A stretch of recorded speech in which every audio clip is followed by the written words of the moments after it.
fintech in the nation. And we are all aware that these days, fintech, digitalization, these are the buzzwords which we hear in almost every conference. But we need to see that what role these can play in Islamic banking, Islamic finance. The next panel discussion which we have, the questions which are in front of us are the is fintech gaining traction in Islamic finance industry, the potential models for fintech and the incumbent interactions, and the role of the regulators. And we have another very high-power panel. I request the panelists, the eminent panelists, to please join us on the stage. We have with us Mr. Muhammad Rafi Muhammad Hanif, CEO, CIME Islamic Bank. Then we have with us Mr. Hassan Bilrami, who is the President and CEO of Bank Islamic Pakistan. Then we have Deputy CEO, Meezan Bank Limited, Mr. Ariful Islam. The CEO, next degree, Mr. Imran Moinuddin.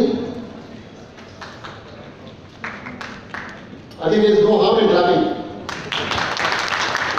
Then we have the Managing Director, Qatar Family Takaful and Qatar General Takaful, Said Gulza.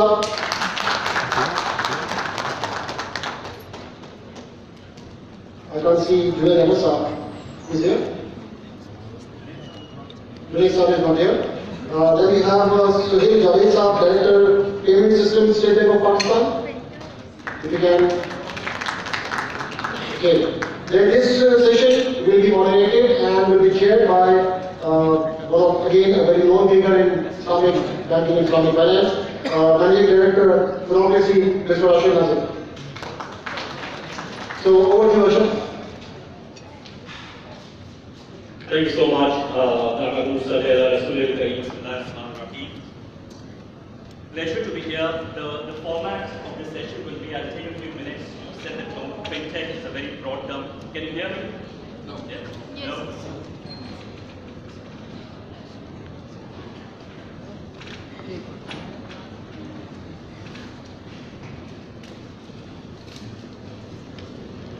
Any better?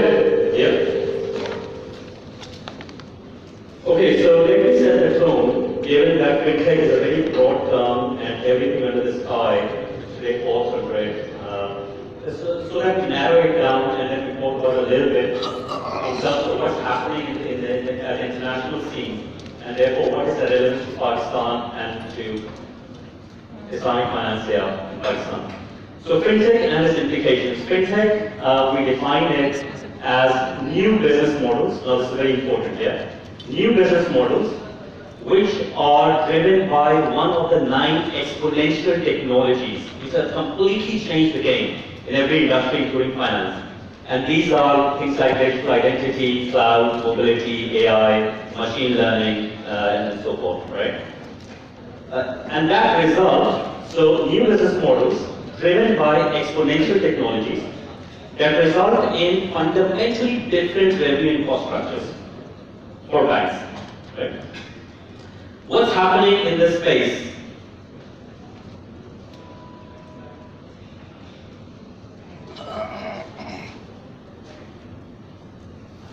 So, where have fintechs done well? Right? I don't think so this is working. So where have fintechs done well and not done well? Right? So fintechs have now defined, fintechs are these new startups primarily, and they have defined the direction, shape and pace of innovation, how innovation is going to work.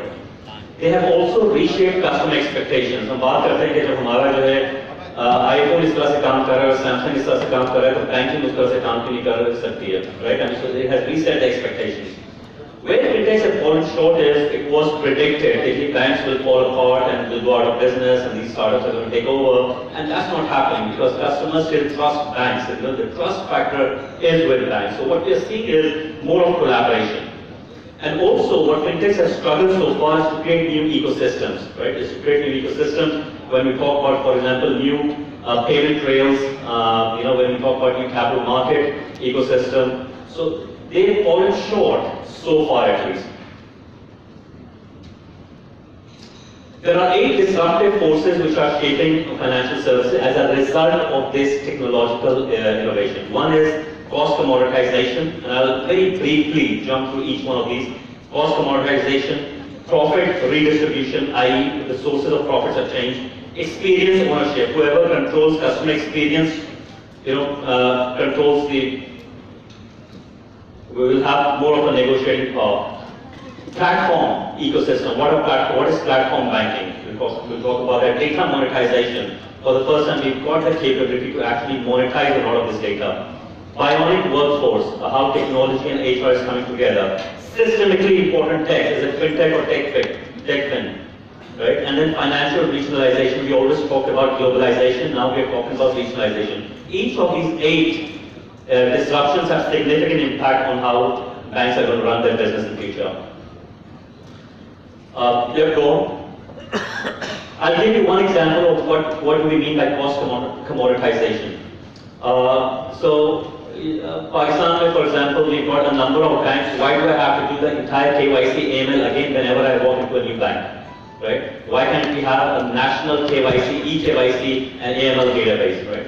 So a number of new markets are already doing that. Singapore, Monetary Authority of Singapore has already done that. UAE is already implementing that. Bahrain has already announced a national eKYC. Profit redistribution. What do we mean by that? What we mean is, an example we gave is Munich Re. First, previously they used to work with insurance partners, right? And they used to be the reinsurer. Now what they're saying is there are a number of new startups and we can collaborate directly with those startups to also enter the new market. जहाँ हम partnership कर रहे थे, उस area में हम खुद क्यों नहीं खेल सकते हैं? उसी तरह से inter-value chain. What does that mean? What that means is पहले deposit customer deposit के पास रहता था, wealth management वाला उसके पास रहता था. Now these two value chains के दरमियान, the interaction has become a lot easier. So you will see saving accounts being replaced by a number of fund management products, and Betterment, Wealthfront, Nutmeg are examples of that, and so forth. Experience ownership, what does that mean? There will be 2 parts to it. One is product manufacturers and one will be distributors. Going forward, the prediction is power is going to move towards distributors. Right? Wealthfront is a fantastic example. Uske piche there are 10 different product providers. No one really knows who is providing the product. Everyone knows Wealthfront, who is distributing the product.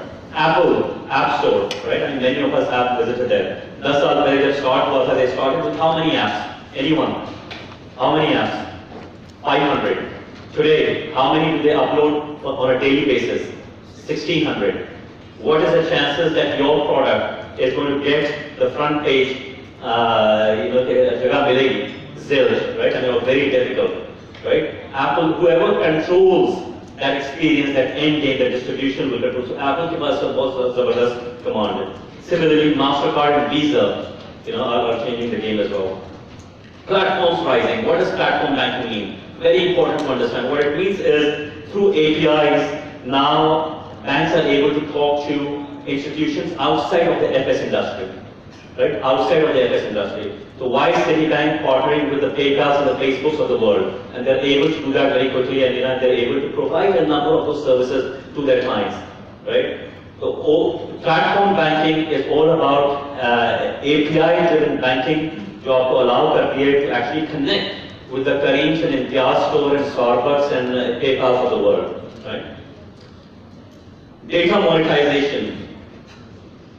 Right? So data की बात हमेशा से चलती रही है, लेकिन really banks are sitting on a gold mine of data. Now is the time. Now they have the ability to actually cash in on this data. And data का ये मतलब नहीं है कि जो पिछले महीने data आया था.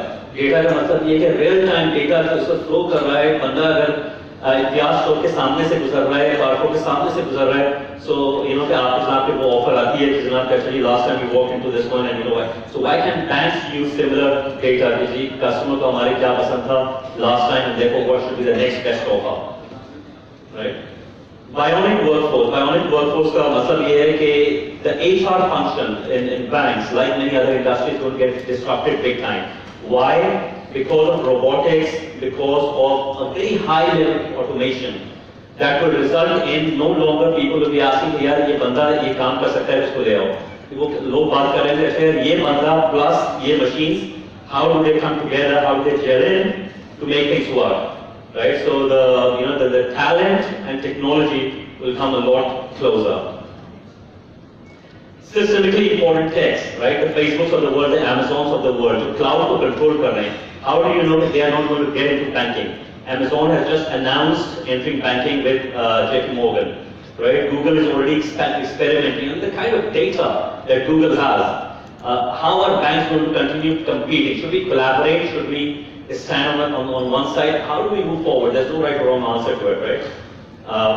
But very clearly, what is important is आपको technology, जो नई technology providers हैं, उनके साथ collaboration is going to get more and more important.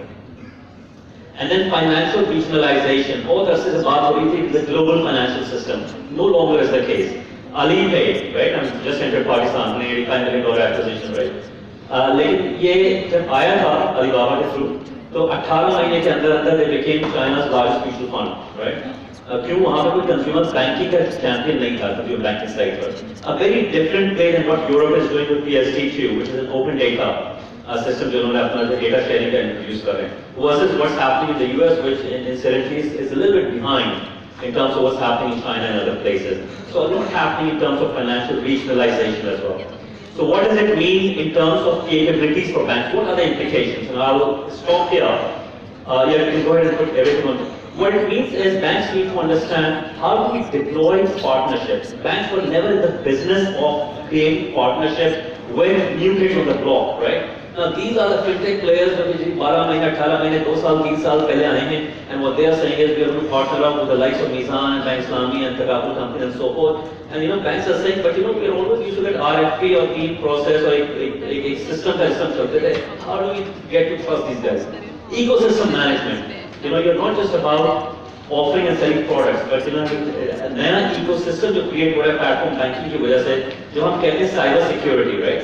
जब हम कहते हैं AI, हम कहते हैं पहले हम बात करते थे the entire organization, the entire bank is moving at one speed. No longer is the case. There will be different segments of your business that will accelerate ahead. Right? जब इस वक्त मसला ये हो रहा है कि बाकी बैंक एक different engine की speed से चल रहा होगा. How do you manage the dual engine, right? Going forward. Data flow, sharing usage. Saudi Monetary Authority की बात हो रही थी, and they are like, what? Our biggest dilemma is if today something goes wrong, I know which bank to go after. If we open up the data sharing with third parties, right? I mean, who is responsible? How do we protect consumers? These are big headaches for the regulator as well. Growth of utilities. Utilities का मतलब है EKYC, AML systems, right? And again, that is going to shift in profit pools. Where the profit used to come from is no longer going to be the case. TransferWise, you must have heard of them, right? And the remittance business completely disrupted. Brought down the cost of doing business by 80%, not 8%, 80%. That is disruption. How did they do that? Using algorithm at the back and making sure that the net exchange cross-border is only the net amount. Brought it down significantly. CLS growth. The net amount that changes borders for remittances is only 4% of the $5 trillion that exchanges hand every day. Think about it. Implications on operations, administration, and so forth. Product distributors role, AI weight, non-FS players. So a completely different paradigm we are talking about when we talk about fintech, right? And if we think, there's something new and bad and it's going to go away, that's not the case.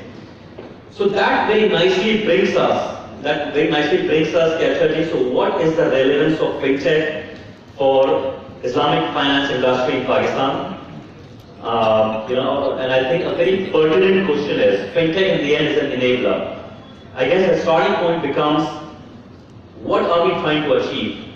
What is the purpose of these fintech businesses, right? I mean, what do we want to achieve out of it?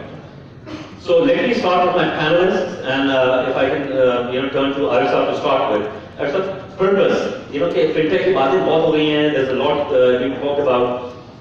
But really, why does fintech matter? What are we trying to achieve here? Thank you, Ashar, and thank you for setting the theme. I think it's very clear that banks will ignore fintechs. ठीक है ये चल रहा है.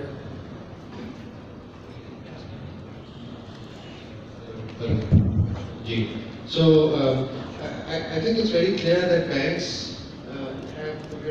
recognize and understand that in order to access the customer, what are we talking about? As you said, why are fintechs relevant and how is it relevant to the Islamic finance industry? At the end of the day, an Islamic financial institution, an Islamic bank, is the same as any financial institution. We need to offer products and services, which are Sharia compliant obviously, but we need to offer financial services to our customers, and we need to do that in the modern world. We need, this is the age of instant gratification. You know, our young population is no longer interested in long turnaround times. They need instant gratification. You know, that is what they used to, that's what they've grown up with. So our challenge as banks and as Islamic banks is to ensure that we provide customers with the experience that they're looking for. It's all about experience. You talked about experience ownership, and I think that's, at the end of the day, that's what we're all talking about, or that's what we're all aiming to do.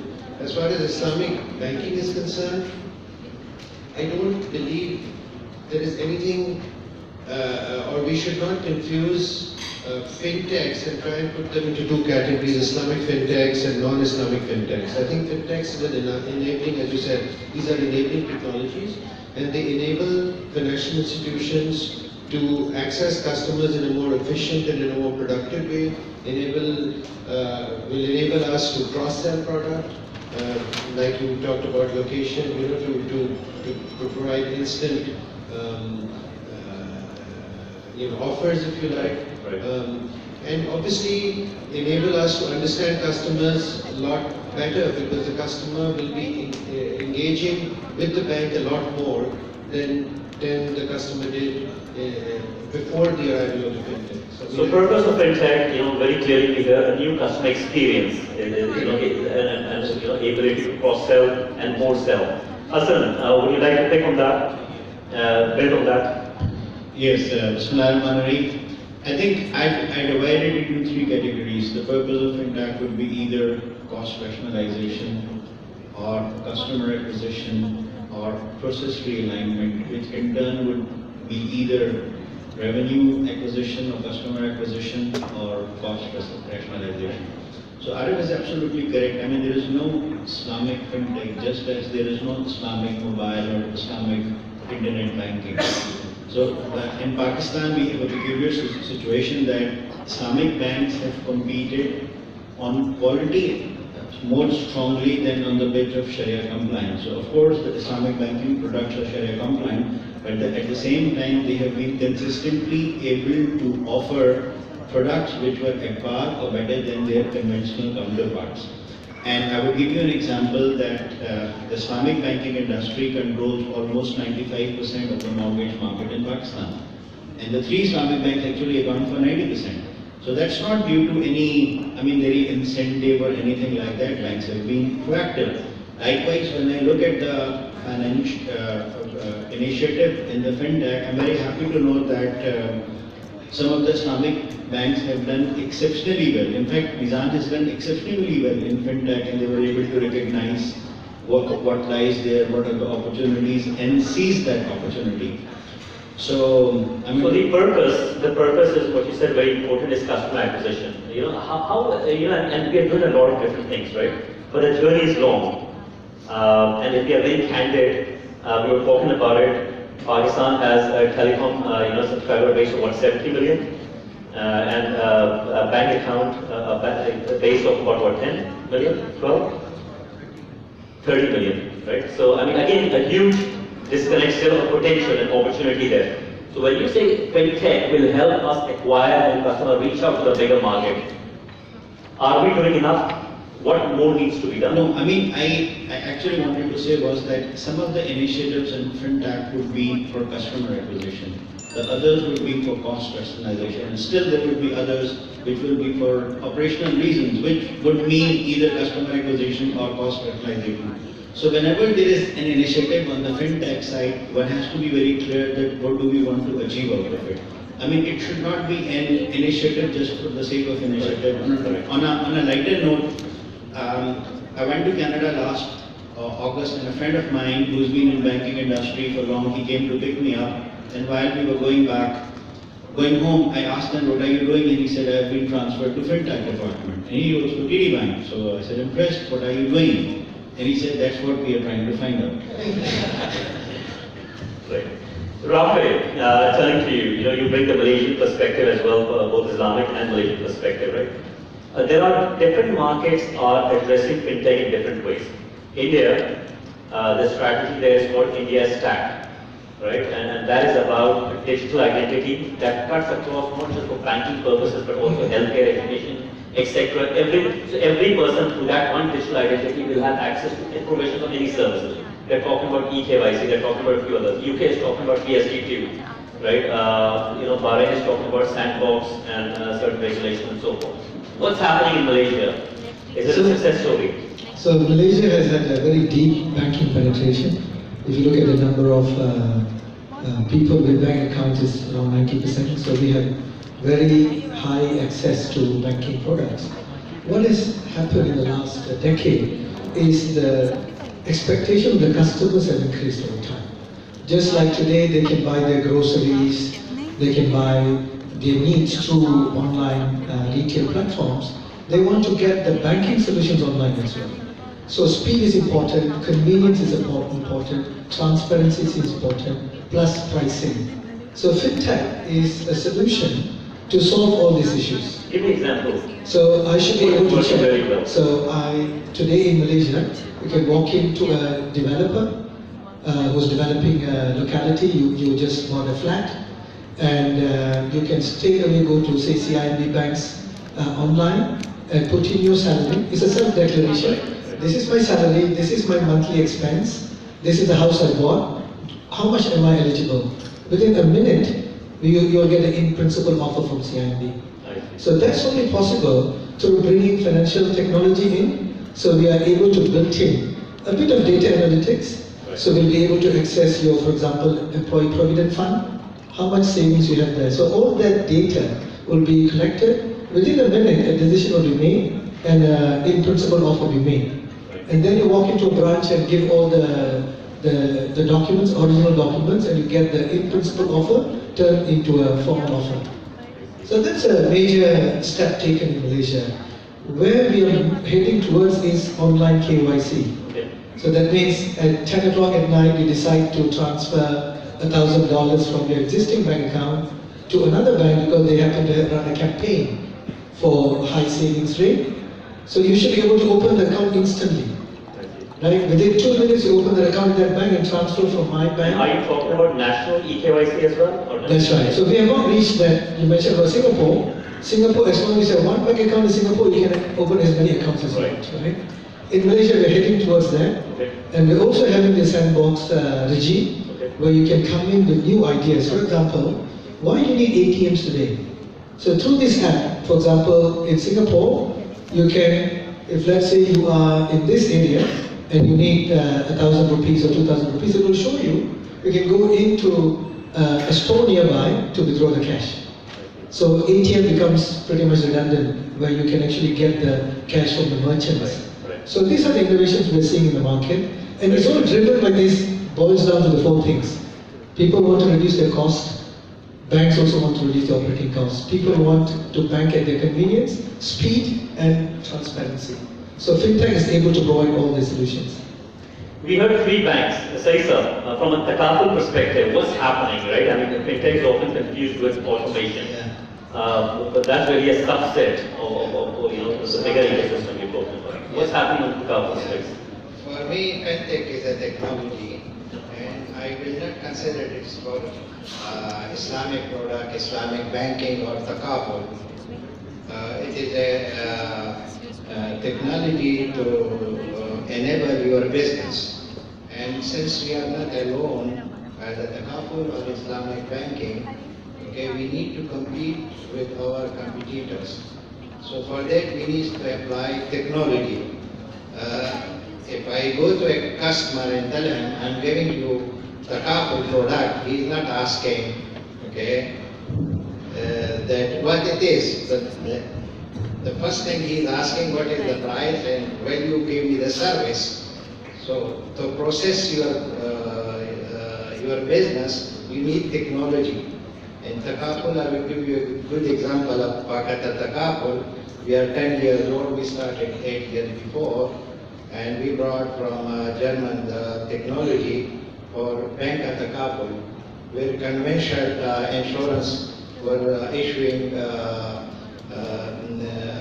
policy in 2 days, and Alhamdulillah, we are issuing the same policy in 15 minutes. So that gives us an edge on our competitor to facilitate processing our work.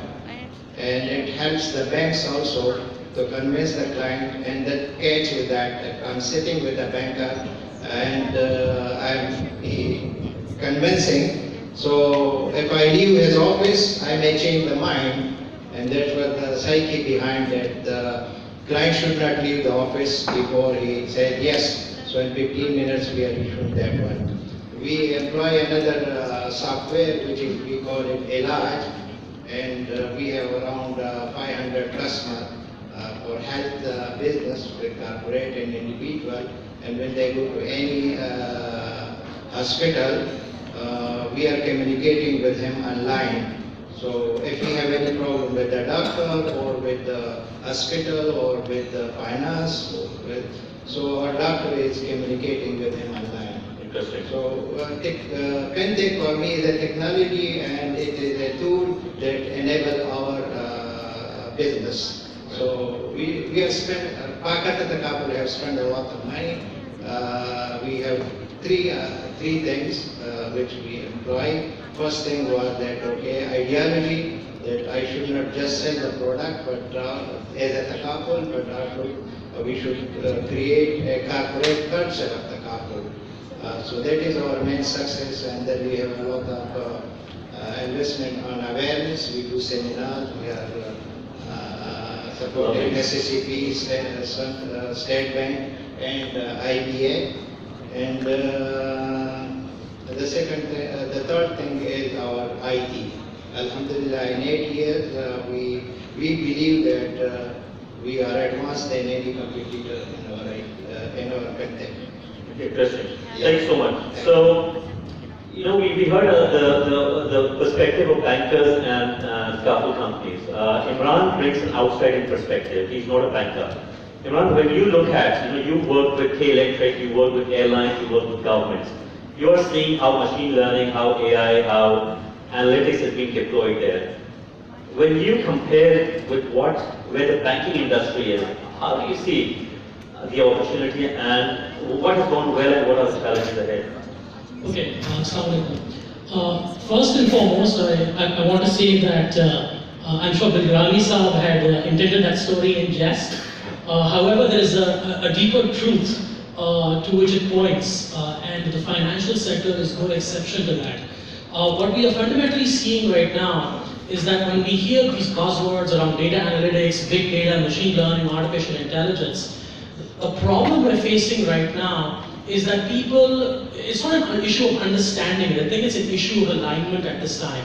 And whether it's the financial sector, whether it is aviation, whether it is governments, the problem is that people are looking at these tools as as the means to the end. They're basically thinking that that's what we have to get to. Right now, data analytics per se, I will say this, data analytics is not a technology problem. It is a strategy problem. And here, and inclusive to this, is going to be any kind of fintech initiative.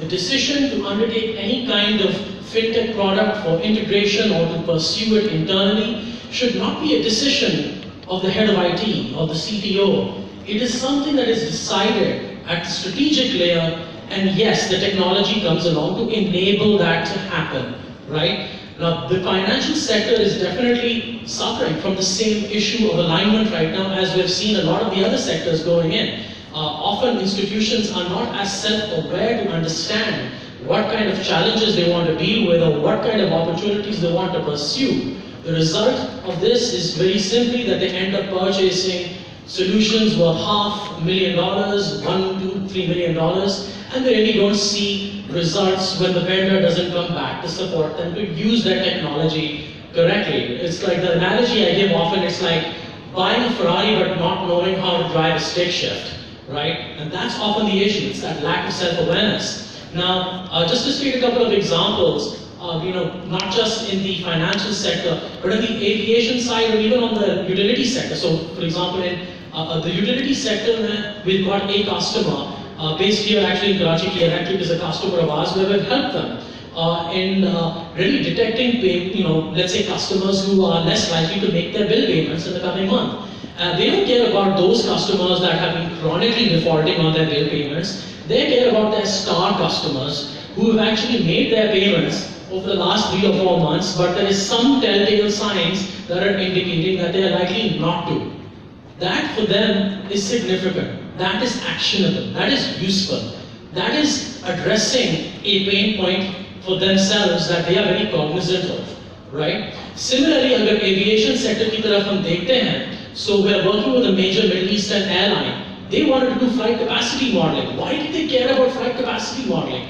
Because they are aware of the fact that, look, the aviation sector is a sector with very thin margins. Global average $6 per seat hoti hai. That's nothing. इसलिए तो people are wanting to make sure that their planes never leave empty, that they're ensuring that they're getting the maximum amount of revenue per passenger mile. They care about these metrics, they're aware. And therefore, when you're able to see that, okay, in the 3rd week, we're going to see these amount of people traveling, you are in a better position to make decisions. At the end of the day, it's about improving your decisioning capacity, okay? As an institution, as an organization by leveraging data analytics, very much a strategy problem.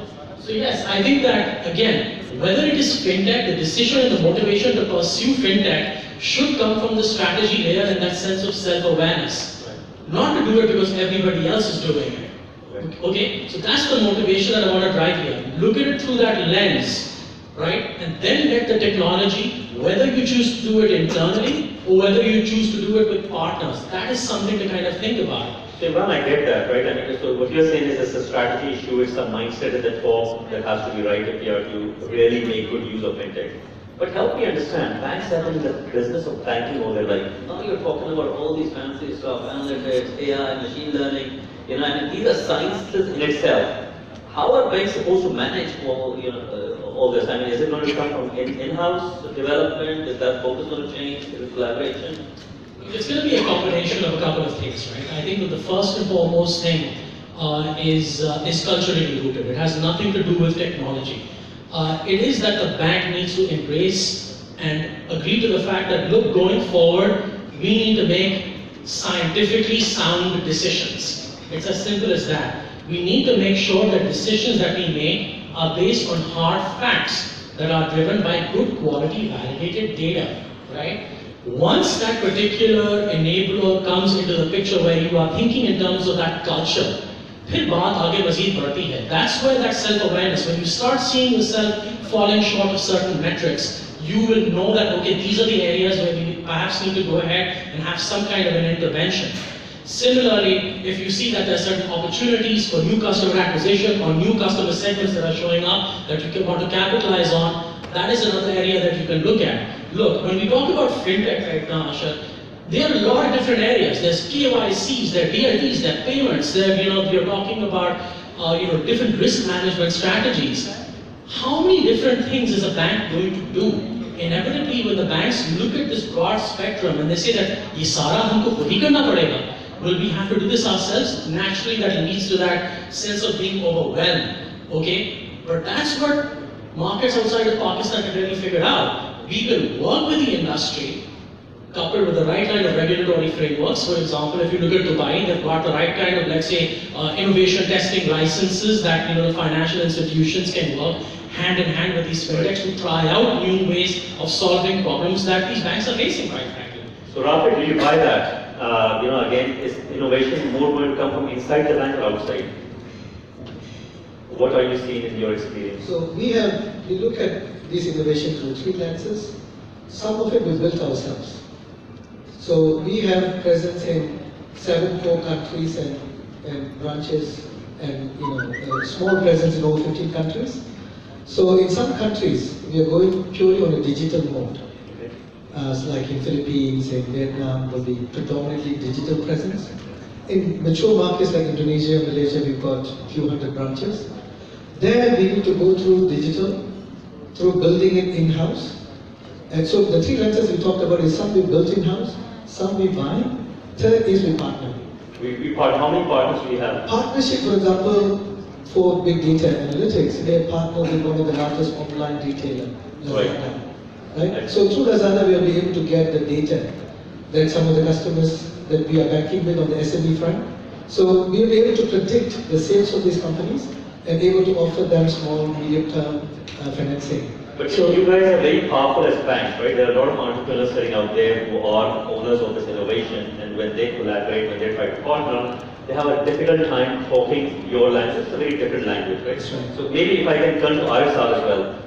Do you see collaboration as a viable model going forward? Do you see Meezan taking that route?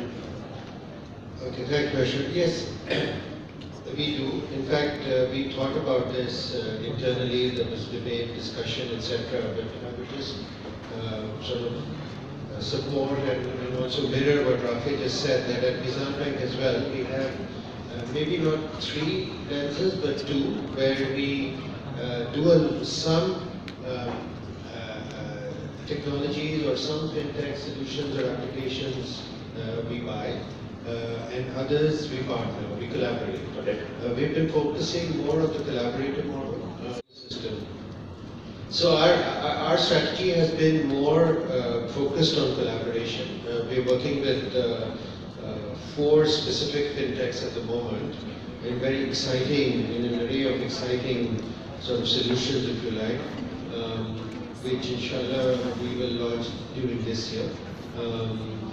There are some challenges, I think security does pose to be a challenge.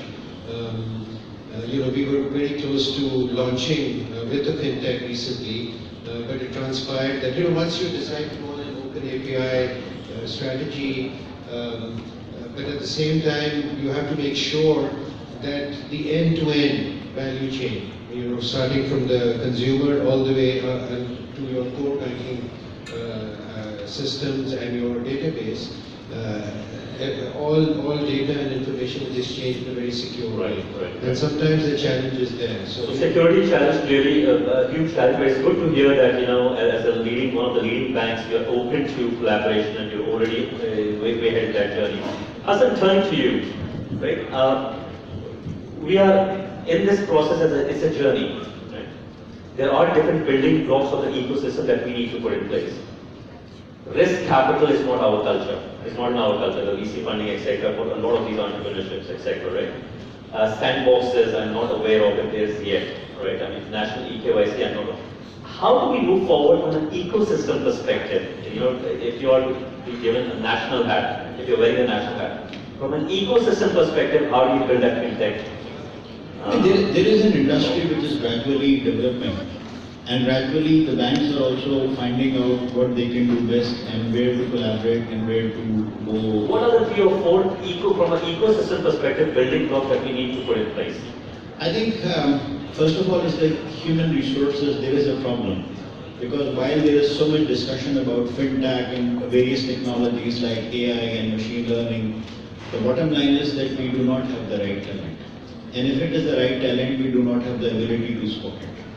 So, I have a friend who does exclusively export work, and according to him, he charges $700 an hour and he doesn't have time. And he said that I have been called by the banks because they want to take me out for a lunch and pick some ideas from me, which at the end of the day they will not understand. And then the time will be wasted. So the good talent in Pakistan has gone heavily for offshore work, and they have taken projects which they are doing. As far as the second issue is concerned, the same thing applies on data analytics, that despite of so much discussion and hype and everybody realizing that there is a potential there, the fact is that we do not have enough trained people in statistics and mathematics who can be actually put on the computer and they can come out with a program that makes sense. The greatest risk is the model risk.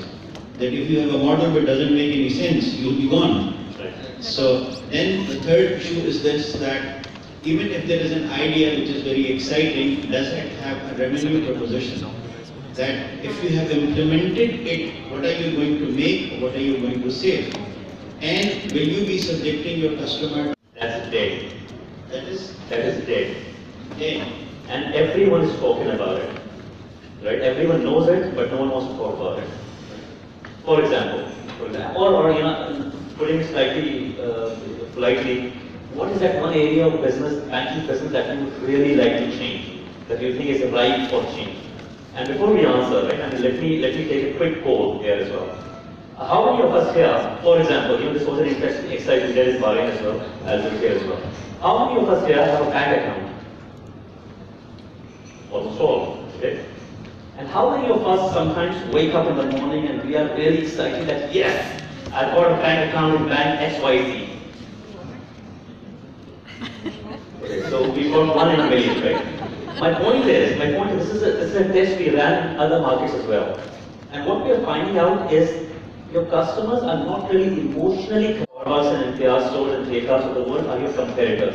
They are providing a value-added service, and therefore your customers don't mind paying that extra bit to them, which should be your lunch, right? So, with that difficult question out there, and you know the answer that you got, what is that one? Or maybe I'll start with Rafik. What is that, being humble? What is that one part of banking business? Maybe not your bank, your banking business that we need to change, and it's right for change. So if you look at what has changed before we look at what should change, for example, remittance business, a lot of banks are out of that business because of increased cost for KYC. Right. Today, if you want to send money from Malaysia to Indonesia, they don't come to a bank. Right. Because often banks ask for, you know, give me the birth certificate of your son. Because you're sending money to someone, you're saying it's a son. Right. We have seen complaints. Right. Bank officer says, show me. I mean, part of it is due to our intellectual constraint also. Part of it is regulatory as well. I mean, just look at the process of opening an account. That a customer has to come to the branch, and then now there is a biometric capture, and then there is an address verification, and you do it even if the address of the person on his national identity card matches with the address that he's given. Still you send out a letter through courier which costs 14 rupees. And about 10% of the time it comes back. So then it's called address verification, and then the customer has to come back to collect the checkbook, or the checkbook is sent to us, so it's all very complicated. It doesn't have to be done. Account opening. Yeah, so I mean the entire process of account opening is extremely complicated. Then the next thing comes is that the way we do banking, within the once somebody has become a customer, so there has to be a checkbook. He has to come to the bank and he signs the check, and then it is manually compared by someone who was not considered fit for any other job in the bank. So he compares the signatures on the screen, and his word is the last word whether the signature matched or not. So I mean, I find it funny, rudimentary, but I must confess that in 13 years I have not been able to change it. So thank you. So this is one, but I will just take a break. But I mean, now we have really made an effort, because what we have done is that we did have the biometric data. Okay. So we have pushed it that no papers are required, no check is required, and I'm happy to note that in 3 months we have converted 10% of the counter transaction value. So if I'm able to take it to the next level, I'm being sure. Account opening biometrics could be one of the approaches to it. Arsa, what is that one area of banking business that you need to change? I think it's time to market. I think it takes us far too long to bring any new product or any new idea to market.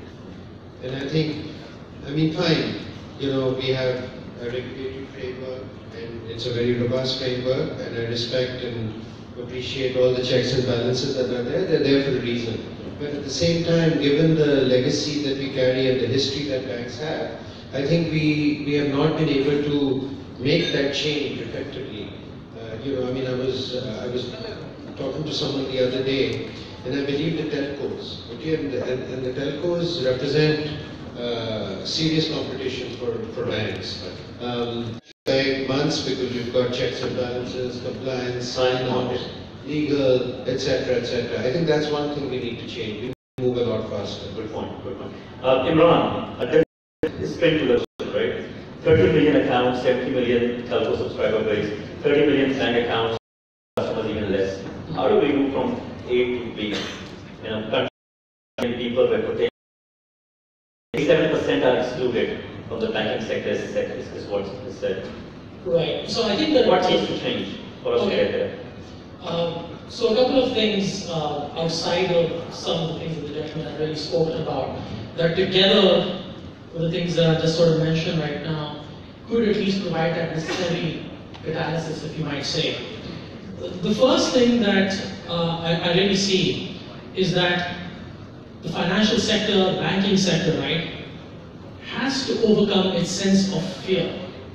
And what fear am I really talking about? It's that fear of experimentation. It's a fear of challenging the status quo.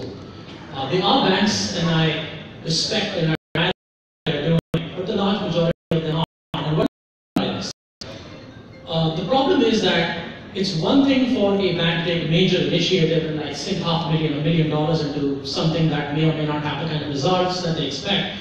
But what stops them from running a series of 5 or 6 inexpensive experiments side by side, where you actually build failure into the expectation, okay? Because you are going in to learn. So quick to fail, quick to win. Quick to fail, quick to learn. If something shows signs of convergence, then sure, then that's something that becomes interesting for you to pursue. I feel that as a result of the sector being very conservative, they're not willing to take those sorts of risks. Number one. Number two is that the banks perhaps need to be a little more receptive to where value is being realized. I think that they tend to get a little transfixed on cost of what is being delivered to them rather than the value that it will generate downstream. I have been in investment was too much for that. It goes back to the question of risk capital, right? Whether it's banks or outside in the industry. Right. So I take your point. So one is the ability to experiment, win fast, lose fast. And second is risk capital, is what I hear. I'm conscious of the time, right? So we've heard a number of very important themes. We've heard collaboration, we've heard risk capital, we've heard mindset at the top. We've heard a few different areas of the banking business that need to change. In the final question, right? And let's take a minute each. Next 12 months. This is a great opportunity for the Islamic finance industry, in the sense that the field is being reset. Last 20 years were about new institutional regulations products. Next 15 years is going to be about integration, how banking and the fintech businesses come together. Right? What is that one extraordinary initiative that your bank is going to do in the next 12 months that is going to create a serious impact? And when I say impact, it can be job impact, it can be financial inclusion, it can be experience, customer experience, and so forth. Starting with Rafi again. What is that one extraordinary initiative that your bank would introduce in the next 12 months? So we are looking at democratizing wealth through digital, personalized advice. So today, advisory services are only available for high net worth, private banking, but with the data analytics and robo-advisory technologies available, we can segment our customer base and provide personalized advice. It could be mass affluent, could be affluent. Right. Today you walk in and you'll be asked a series of questions, and then the bank database will categorize you as, say, mass affluent, and a series of propositions will come out. So robo-advising you're talking about, is that, can I ask, is that through collaboration or in-house? Collaboration, yes. Collaboration. And is it as a service, or are you incurring the capex? We will incur the capex. You will absorb the capex. Well, So we are looking at it as as a long-term investment to build customer experience, a superior customer experience, customer loyalty, plus instead of product push, it becomes a customer-centric proposition, which is linked to life cycle. What is the impact you will create? Impact. How many customers are you planning to target in the next 3 years, 5 years? We can't share that information for the time being, but it's going to be impact. We're looking at the next 5 years, 2023, we're looking at increasing by 30 to 50% in terms of reach. Because the moment you come in, you have a superior experience because you're no longer being looked at as a credit card customer or a mortgage customer. You looked at a mass affluent customer at a stage where he is married with one child, for example. What should be his proposition now and for the years to come? So that's powerful. And this could also help us to reach out to the unbanked segment. Right. Because in the past, unbanked segment, we were weaving all the segment through traditional assets. You look at their financials. But today, with data analytics, we should look from their social behavior, Right. from various other aspects to put a scoring for him in addition to his traditional scoring. And what I'm hearing is, because of these technologies and solutions available, for the first time we have an opportunity of having a level playing field. We've always been playing catch up because we are a younger industry than conventional, so we don't have that kind of a presence. But now with this, we should be able to build our reach exponentially, right? Absolutely. But Arif, an extraordinary initiative over the next 12 months. I'm not sure if I can really pin down anything that's extraordinary. But frankly, our focus at the moment for this year is rolling out a product in our consumer space. You know, we have two primary retail products, car leasing and home mortgages, what we call Car Ijara and Easy Home. And our experience in both the products has been very good. We've been quite aggressive. And what we are working on at the moment are systems which will enable us to do what I think Rafi mentioned earlier, to enable us to evaluate and analyze the customer in a much more efficient way and to onboard the customer in a very painless and in a very short time frame, so as to really increase the penetration that we have in these two products in the marketplace. Imran, you studied at Stanford, you left everything, machine learning and all that stuff you studied, you came back to Pakistan. What is it that you're going to do in the next 12 months that is going to be extraordinary? I will continue to do the evangelism and the education that I do of the people whom we work with.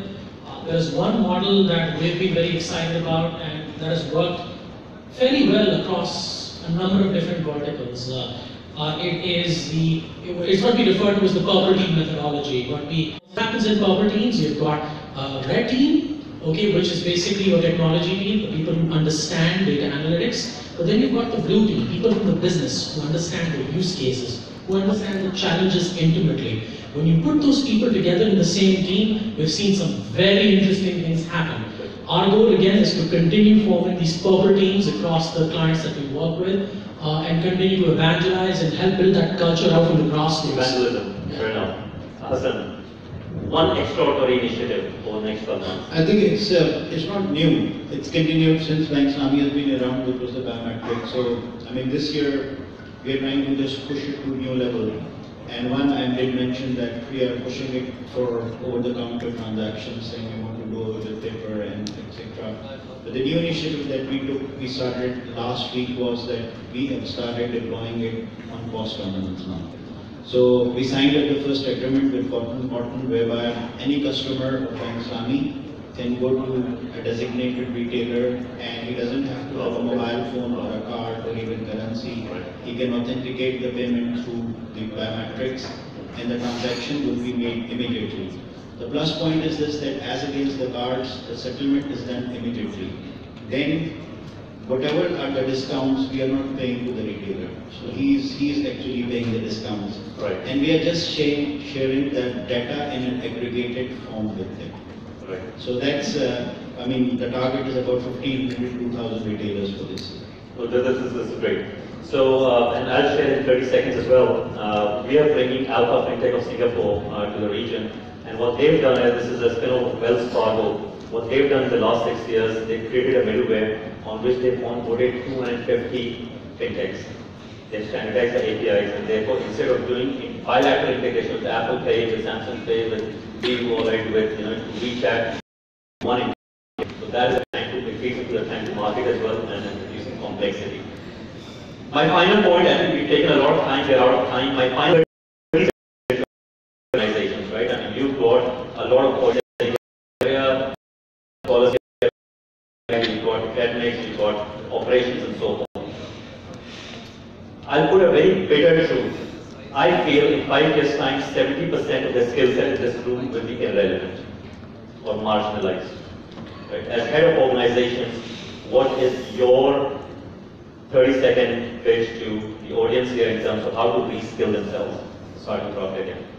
I wanted to share something different from that. I think the local audience here would probably hear from this team.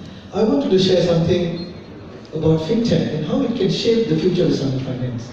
Like, you know, Irfan Saab shared the vision of the founder of Pakistan on how to Islamize the economy, and Sheikh Pakistan mentioned that the system of riba should be completely eliminated. My fear is even if Islamic banking comes and, you know, completely takes over the banking system, it will still be operating on a risk transfer. One is asymmetric information problem.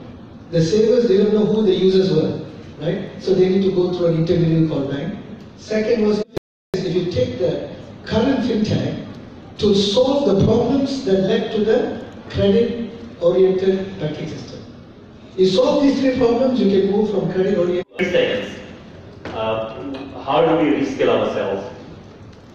You know, it's peculiar because, you know, we hear about these things and how machine learning and artificial intelligence is going to mechanize a lot of these jobs that we're doing, you know, either from an accounting perspective or clerical stuff. I think that we alluded to this earlier in the panel discussion, but I think it needs to be underscored. It boils down to experience. There are some things that machines will not be good at least for the very near future. If you can focus on providing a good quality, creative, human touched, driven, you know, experience to your clients, that is of value. Now, what are those things? This is something that only you and me can think of. It's not something AI will necessarily suggest or be able to execute on, you know, in the kind of effectiveness that we can. Focus on human experience as part of, you know, providing financial services. Focus on human experience. Fair enough. Hassan, how do we reskill ourselves? I think on a lighter note, just keep on using your cell phone more and more. Smartphone. And you'll be pretty much abreast with whatever is happening. I mean, 5 years back, there may not be many people sitting in this room who are so good at their smartphone as they are now. So in a way, cell phones have taken oldies like me to the new technology, next level. Yeah, it has actually become smarter. Yeah, some final comments. How do we reskill ourselves? What should be the focus? I think it's so many different things. I really don't have a useful comment to add to that one. So. But you know, clearly, I mean, you know, fintech is changing the paradigms, and we all need to be ready to embrace this kind of a change. It is what the theme that has come out of it. Thank you very much. We are out of time. I hope you enjoyed this session. Please put your hands together for us. Thank you so much. Thank you, and request you to please stay for a while. So this will be a very interesting discussion. And before we proceed towards the, I would request Professor Dr. Najib Samswal, please come to the stage for award distribution. May I request our panelists to please stay on the stage for a while. We have some mementos. Professor Dr. Najib Samswal from the Central Bank of the Republic of Turkey. The first memento will be presented to Mr. Hassan Al-Ghani.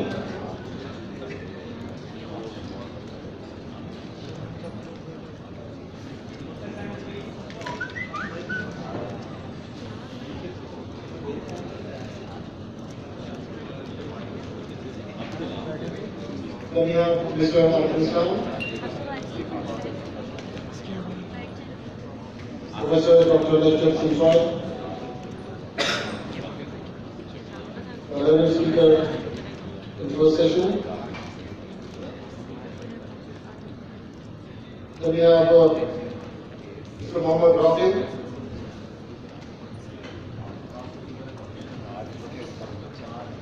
Imran Moinuddin,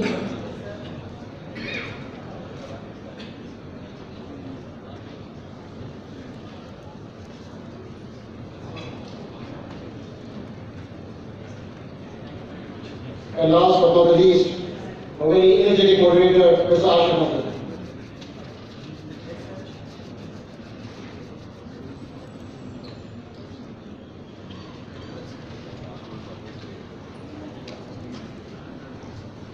And in the end, we'll have a group photo of the panelists along with the speaker. So thank you very much. We are breaking again here for tea, and this is a 15 minutes break. We'll be reassembling at 4:45 for the final session of the day, where we'll be presenting some more papers. Thank you very much.